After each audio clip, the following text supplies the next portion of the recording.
Judicial remand విధించడంతో కవిత తీహార్ జైల్లోనే ఉన్నారు. కవితకు 666 నెంబర్ ను కేటాయించారు జైలు అధికారులు.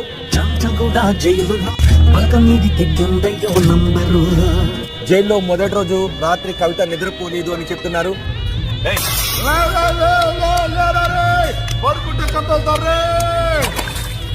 ఇంటి నుంచి భోజనం వచ్చినప్పటికీ కూడా ఆమె సరిగ్గా తినలేదని చెప్తున్నారు. అన్నం తిన్నావా?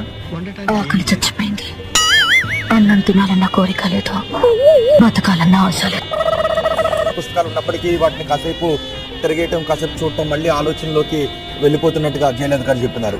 ఏదో పుస్తకం తీసుకుంటాను, సాయంత్రం చదువుకుంటూ కూర్చొని విదురు నీతో గాడిద గుడ్డు అయిపోయిందని తీసి ఉదయం చాలా డల్ గా కనిపించారు కవిత అంటున్నారు. ఎప్పుడు నవ్వుతూ పక్కన నేర్పిస్తుండే మీరు ఇలా బాధపడటం నేను చూడలేను సార్. ఉదయం బ్రేక్ఫాస్ట్ కూడా సరిగ్గా చేయలేదు అని జైలు అధికారులు చెప్తున్నారు. మీకు గతం గుర్తొస్తే ఆమ్లెటే కాదు చాక్లెట్ కూడా తినరని. ఏం చేస్తాం, ఇదంతా విధి సీరియల్.